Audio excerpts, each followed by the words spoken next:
Hello बच्चों, कैसे हो आप सब। आज हम क्लास 9 मैथ उसको पढ़ना शुरू करेंगे।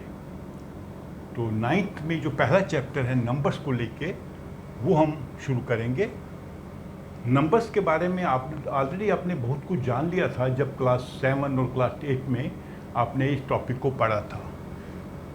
तो क्लास 9 का ये जो है मैथ का सिलेबस शुरू करने से पहले मैं आपको एक बात समझाना चाहता हूँ जो मैंने अपने एक्सपीरियंस से भी समझी थी।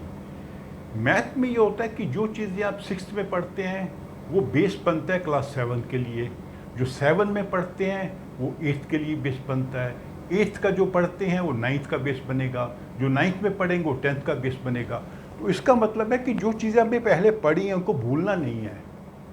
और अगर आपको लगता है कि क्लास 8 का या क्लास 7 का कोई टॉपिक या कोई कॉन्सेप्ट आपको अच्छे से समझ नहीं आया तो उसको अभी रिवाइज कर लीजिए, क्योंकि अगर अभी आप उसको रिवाइज कर लेंगे तो क्लास 9 के टॉपिक आपको समझने में आसानी होगी। आप मैथ में ऐसा नहीं कर सकते कि जो चीज़ें पहले पढ़ी थी उन्हें भूल जाएंगे तो आपको आज के टॉपिक जो है 9th के समझ नहीं आएंगे, 9th का भूल जाएंगे तो 10th के समझ नहीं आएंगे। और दूसरी बात जो मैंने क्लास 8 में भी आपसे कही थी, मैथ एक ऐसा सब्जेक्ट है जिसमें आपको काफ़ी रिवाइज करना पड़ेगा। मतलब आपका जब फाइनल एग्जाम आएगा तब तक आपकी बुक के 2 रिवीजन हो जाने चाहिए, रादर 3 हो जाने चाहिए। पहले रिवीजन में आपने हर क्वेश्चन को पूरा स्टेप बाय स्टेप सॉल्व करना सीखना होगा। पहले कॉन्सेप्ट समझिए, कॉन्सेप्ट समझने के बाद दूसरे एक्सरसाइज के हर क्वेश्चन को स्टेप बाय स्टेप करिए। सेकेंड रिवीजन में आप ऐसा कीजिए कि कुछ क्वेश्चंस को मेंटली सॉल्व कीजिए और कुछ को स्टेप बाय स्टेप सॉल्व कीजिए। थर्ड रिवीजन में कुछ को मेंटली सॉल्व कीजिए, कुछ को शॉर्टकट से सॉल्व कीजिए, कुछ को स्टेप बाय स्टेप से करिए। ऐसे अगर आप 3 रिवीजन कर लेंगे तो आपका जो है इसमें 100% मार्क्स आना श्योर शॉट है। कॉन्सेप्ट समझना, उसके बाद में प्रैक्टिस करना। प्रैक्टिस क्यों करते हैं? ताकि आप जब एग्ज़ाम में क्वेश्चन दे लगें तो क्वेश्चन देखते ही आपको समझ आ जाए कि इसमें किस मेथड से कैसे सॉल्व करना है, क्या स्टेप होंगे। आपको एग्जाम में सोचना नहीं पड़ेगा। ये चीज़ आती है प्रैक्टिस से। कई बच्चे कॉन्सेप्ट समझ लेते हैं तो प्रैक्टिस नहीं करते। जब प्रैक्टिस नहीं करते हैं तो क्वेश्चन उनको समझ नहीं आते, वो स्टेप उनको समझ नहीं आते कि कैसे लिखने हैं। तो स्टेप्स की थोड़ी प्रैक्टिस होनी चाहिए। वो प्रैक्टिस आती है जब कुछ क्वेश्चंस को बार बार आप रिपीटेडली उनको सॉल्व करेंगे। ठीक है, तो अभी आ जाते हैं हम क्लास 9 मैथ चैप्टर 1 जो नंबर्स के बारे में है। और नंबर्स के बारे में बहुत सारी जानकारी आपको पहले मिल चुकी है, फिर भी इस चैप्टर में उन्होंने रिवाइज किया है और कुछ फर्दर कॉन्सेप्ट भी आपको समझाए हैं। तो हम शुरू करते हैं। सबसे पहले समझ लेते हैं कि नंबर हैं क्या। ठीक है, नंबर बेसिकली क्या होता है? नंबर एक बेसिकली मैथमेटिकल वैल्यू है, या उसको अर्थमेटिक वैल्यू भी कहते हैं। अर्थमेटिक वैल्यू कहना बेटर रहेगा।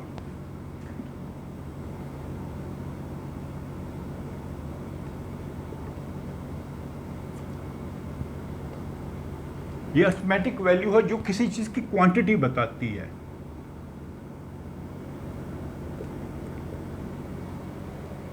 जैसे आपके हाथ में 5 उंगलियां, कैसे 1 2 3 4 5 5 एक वैल्यू है जो हमारी हाथ की उंगलियों की संख्या बता रही है।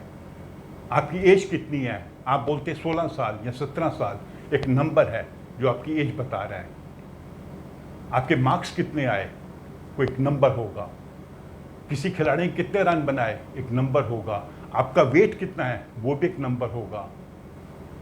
तो नंबर एक अर्थमेटिक वैल्यू है जो किसी क्वांटिटी को बता सकता है। वो क्वांटिटी वेट हो सकता है, मेजर हो सकता है, टाइम हो सकता है, टेम्परेचर हो सकता है, स्पीड हो सकता है, कुछ भी हो सकता है।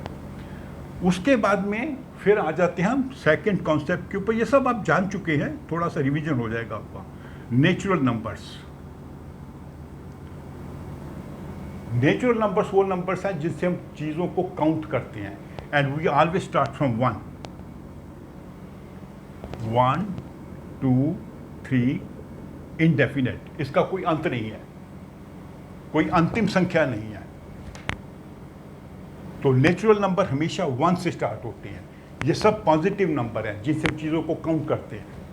जैसे आपकी 2 आइज़ हैं, 10 फिंगर्स हैं हाथ में, आपकी क्लास में 40 बच्चे हैं, एक खिलाड़ी ने 100 रन बनाए, पॉजिटिव नंबर्स। इसमें ज़ीरो नहीं है, ज़ीरो नेचुरल नंबर नहीं है। ज़ीरो कहाँ आता है? होल नंबर्स में। और इसको नॉर्मली हम n से दर्शाते हैं। होल नंबर्स को हम W से दर्शाते हैं। होल नंबर शुरू होते हैं 0 से, उसके बाद में सभी natural number, 0 plus all natural numbers. मतलब इसमें अगर 0 ऐड कर देंगे तो होल नंबर बन जाएंगे। ठीक है। उसके बाद में एक कॉन्सेप्ट आता है इंटीजर्स का, जिसको Z से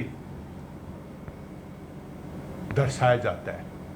Z में क्या होगा, इंटीजर में क्या होगा, सभी नेगेटिव नंबर्स भी आएंगे। ये पॉजिटिव नंबर हैं सारे, इसमें नेगेटिव नंबर भी आएंगे। तो negative numbers plus 0 plus natural numbers.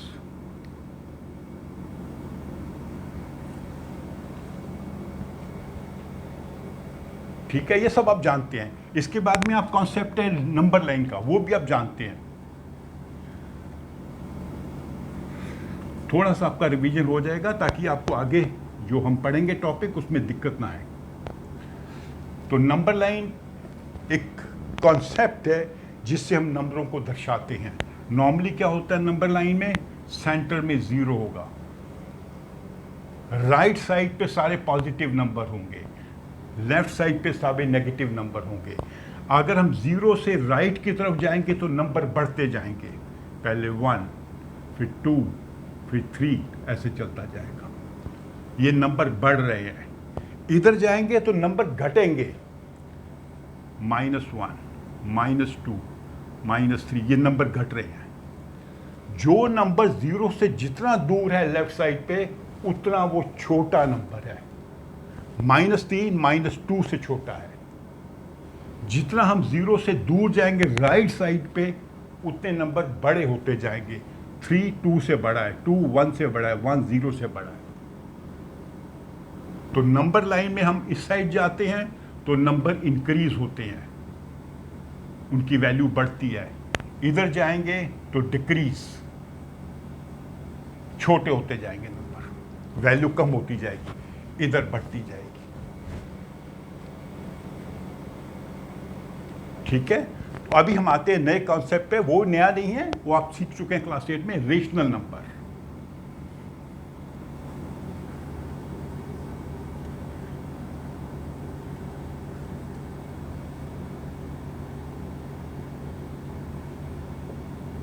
Rational number को नॉर्मली Q से डिनोट करते हैं। Q का मतलब कोशेंट। कोशेंट आपने, अगर आपको याद होगा, अगर आप किसी चीज़ को डिवाइड करते हो, मान लो आप 10 को 5 से डिवाइड करते हो, ये हो गया डिवीजर, डिविडेंट, ये हो गया डिवीजर। जो इसका आंसर होगा 2, वो होता है कोशेंट। आप ऐसे डिवाइड करते हैं ना, 5 2 10, ये डिवीजर है, ये डिविडेंड है जिसको डिवाइड करना है, जो आंसर इसको कोशेंट कहते हैं। तो रेशनल नंबर को हम Q से दर्शाते हैं। अब रेशनल नंबर क्या होते हैं, ये थोड़ा समझना है अच्छे से कॉन्सेप्ट, क्योंकि बच्चों को इसमें अक्सर गलती हो जाती है, और ये हम 8th में समझ चुके हैं। रेशनल नंबर वो नंबर होते हैं जिनको हम दर्शाते हैं इन द फॉर्म ऑफ P/Q, जिसमें P क्या है, P और Q दोनों इंटीजर है। ये ध्यान रखिएगा, इंटीजर, होल नंबर नहीं कहा, नेचुरल नंबर नहीं कहा, इंटीजर है। और दूसरी कंडीशन क्या है, Q इज नॉट 0। Q या तो 0 से बड़ा होगा या 0 से छोटा होगा, 0 नहीं होगा। अगर किसी नंबर को हम इस फॉर्म में डिपिक्ट कर सकते हैं, रिप्रेजेंट कर सकते हैं, तो एक रेशनल नंबर बन जाता है। जैसे 3/4, 3 इंटीजर है, 4 भी इंटीजर है, एंड जो ये जो Q है, it is not equal to 0। या -3/4, -3 भी इंटीजर है, 4 भी इंटीजर है, या -4/3, या इसको कर देते हैं 4/-3। ये सभी रेशनल नंबर्स हैं। Why they are rational numbers? क्योंकि they are in the form of P/Q, integer upon integer, and Q is not equal to 0। मतलब क्या हुआ? अगर मैं बोलूं 3/0, ये रेशनल नंबर नहीं है। -3/0 नॉट ए रेशनल नंबर। क्यों? नीचे 0 आया हुआ है। तो अगर आप किसी नंबर को इस फॉर्म में दर्शा सकते हैं तो उसे हम कहते हैं रेशनल नंबर।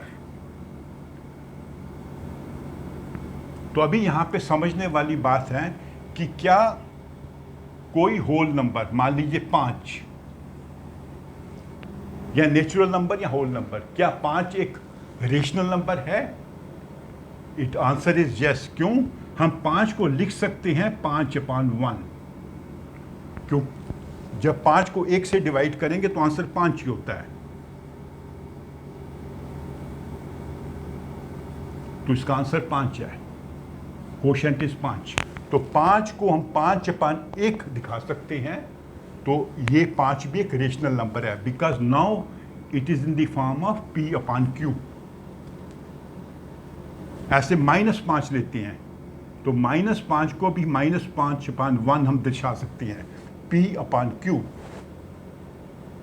तो कोई भी इंटीजर है या कोई भी होल नंबर है, उसको हम P/Q की फॉर्म में दर्शा सकते हैं। कैसे? उसको 1 से डिवाइड कर देंगे तो वो बन जाएगा रेशनल नंबर। इवन 0 को भी, 0 जो है वो भी एक रेशनल नंबर है। कैसे? 0/1 इज 0। क्योंकि किसी भी नंबर को 0 को किसी भी नंबर से डिवाइड करो, आंसर 0 होता है। तो 0 को हम 0/1 लिख सकते हैं। सो 0 is also a rational number. ये बच्चे कई बार कंफ्यूज हो जाते हैं इसमें।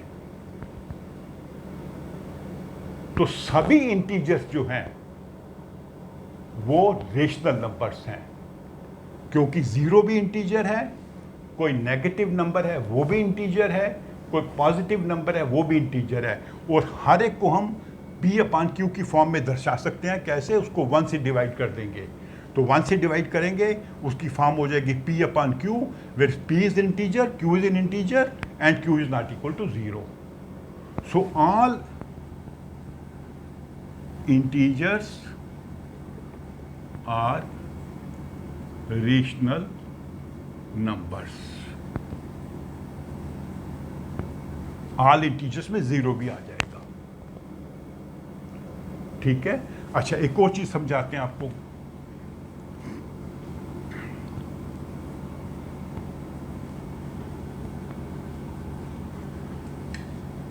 अगर मैं लिखूं 1/2 तो ये एक रेशनल नंबर है। 2/4 ये भी रेशनल नंबर है। 3/6 ये भी रेशनल नंबर है। But they are equivalent rational numbers. ये 3 रेशनल नंबर हैं जिसमें सिर्फ ये वाला जो रेशनल नंबर है उसके जो P भी एक, P और Q दोनों को प्राइम्स हैं। इसमें जो P एंड Q आर को प्राइम्स। आप जानते हैं को प्राइम क्या होता है? भूले तो नहीं? को प्राइम वो नंबर, 2 नंबर होते हैं जिनके एक ही कॉमन फैक्टर होता है, दैट इज 1। जैसे 1 के क्या फैक्टर होगा? 1। 2 का क्या होगा? 1 and 2। एक ये है, एक ये है। अगर हम लें 3/7 तो 3 के क्या फैक्टर होंगे? 3 and 1। 7 क्या होंगे? 7 and 1। तो दोनों में एक ही फैक्टर है, 1, कॉमन फैक्टर। तो अगर 2 नंबर्स का कॉमन फैक्टर सिर्फ 1 हो तो उन्हें को प्राइम नंबर्स कहते हैं। जैसे 5 एंड 9, 11 एंड 14, 7 एंड 13, ये सब को प्राइम नंबर्स हैं। इन दोनों में कॉमन फैक्टर होगा 1।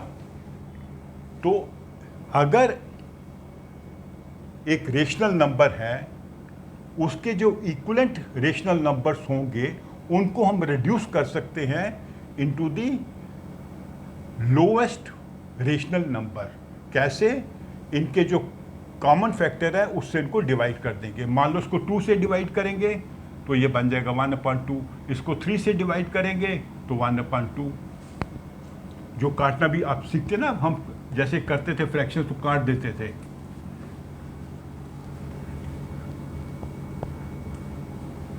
जैसे 5/25, तो इसमें 5 एकम 5, 5 पच्चे 25, तो ये बन जाएगा 1/5। तो 5/25 इज इक्वल टू 1/5। इसमें जो ये जो दो P एंड Q हैं वो कोप्राइम्स नहीं है, इसमें P एंड Q कोप्राइम्स हैं। 1 एंड 5 are कोप्राइम्स। तो ये इक्विवेलेंट रेशनल नंबर्स हैं, जैसे इक्विवेलेंट फ्रैक्शंस होती हैं। तो ये भी आपको कॉन्सेप्ट समझना है, ठीक है। अभी हमने एक और चीज सीखनी है जो पहले भी सीखी थी, कि हमने दो रेशनल नंबर के बीच में नया रेशनल नंबर कैसे ढूंढना है। पहले सिंपल एग्जांपल लेते हैं। मान लीजिए 2 एंड 6, इनके बीच में रेशनल नंबर ढूंढने हैं। 2 is rational number, 6 is rational number. तो इनके दो मेथड होते हैं। एक होता है एवरेज मेथड। कैसे? दोनों को ऐड कीजिए, 2 + 6 डिवाइडेड बाई 2, 8/2 4। तो ये 4 इसके बीच में आएगा। तो एक हमने रेशनल नंबर ढूंढा बिटवीन 2 एंड 6। अगर हमने 3 ढूंढने हैं, हम इन दोनों का एवरेज निकालेंगे। 2 एंड 4 का एवरेज होगा 3, 4 एंड 6 का एवरेज होगा 5। तो ये भी दो नंबर हो गए, 1, 2, 3, ये इनके बीच में है। और भी ढूंढना है तो इनकी एवरेज निकाल सकते हैं, इनकी एवरेज निकाल सकते हैं। जैसे इनकी एवरेज निकालेंगे तो बन जाएगा 5/2, इसकी एवरेज निकालेंगे तो 11/2। तो ये भी रेशनल नंबर इसके बीच में आ जाएंगे। तो आप फ्रैक्शन का भी ढूंढ सकते हो।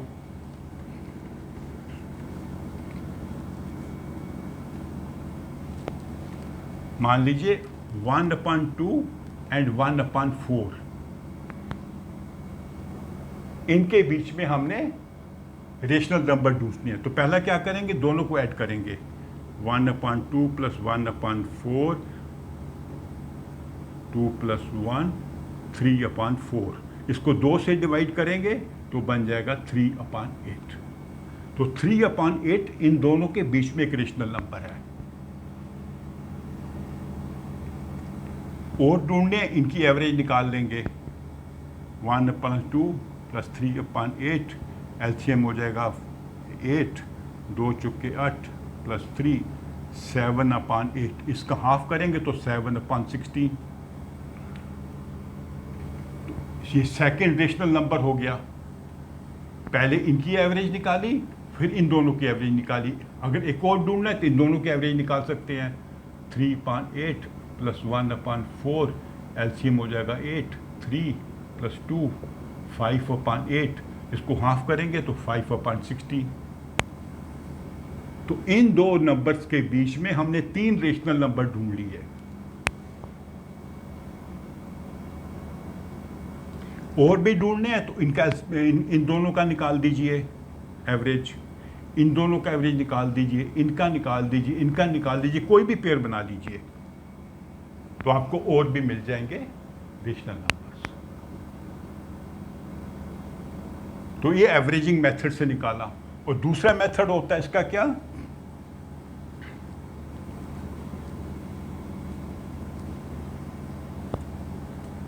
वन अपॉन 2 और 1/4, इन दोनों के बीच में हमने रेशनल नंबर्स ढूंढने हैं।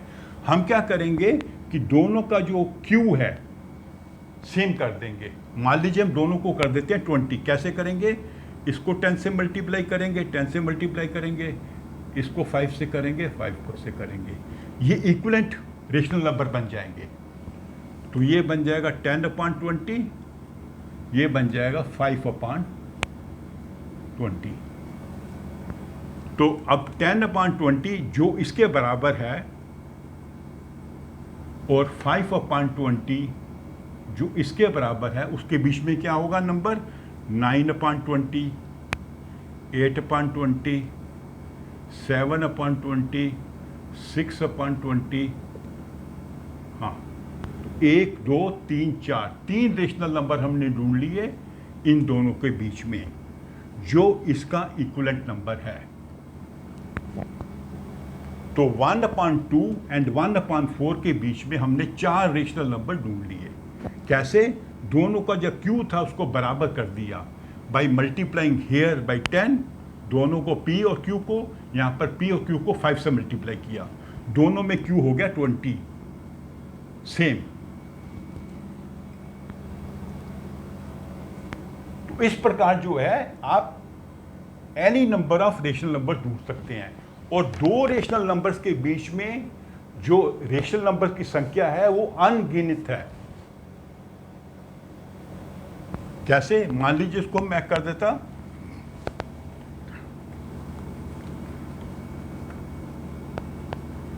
1/2 को मैं 100 से मल्टीप्लाई करता और 1/4 को 25 से मल्टीप्लाई करता, ये बन जाएगा 100 अच्छा 200 करना, 50 से करना पड़ेगा, 50/50, 100/200, ये बन जाएगा 50/200। तो अब 100/200 से लेके 99/200, 98 चलते चलते आप आ जाएंगे 50/200 तक। तो संख्या बढ़ गई। अब इसको आप 1000 कर देंगे तो और संख्या बढ़ जाएगी। तो दो रेशनल नंबर्स के बीच में जो रेशनल नंबर की संख्या है वो अनगिनत है, अनलिमिटेड। ठीक है, आपने सिर्फ क्या करना है, जो क्यू की संख्या है उसको बढ़ाते जाना है। जितना क्यू की संख्या को बढ़ाते जाएंगे उतने जो आपके बीच के रेशनल नंबर की संख्या बढ़ती जाएगी। ठीक है, तो आज हमने क्या सीख लिया? हमने सीख लिया कि जो चीज़ें हमने पहले सीखी उनको बेसिकली रिवाइज किया कि नेचुरल नंबर्स क्या होते हैं, होल नंबर्स क्या होते हैं, इंटीजर्स क्या होते हैं, रेशनल नंबर क्या होते हैं, और इंटीजर्स रेशनल नंबर कैसे बनाए जाते हैं, और दो रेशनल नंबर्स के बीच में हम रेशनल नंबर्स कैसे ढूंढते हैं। दो मेथड हैं, एक एवरेजिंग का और दूसरा है उसको इक्विवेलेंट रेशनल नंबर बनाकर। ओके, तो इसके आगे हम सीखेंगे इरेशनल नंबर्स और उनको कैसे हम नंबर लाइन पे ड्रा कर सकते हैं। ठीक है, तो आप मेरी इस वीडियो को लाइक करो, अपने फ्रेंड्स के साथ शेयर भी करो और मेरे चैनल को सब्सक्राइब करो अगर आपने अभी तक नहीं किया तो। Okay, thank you, bye.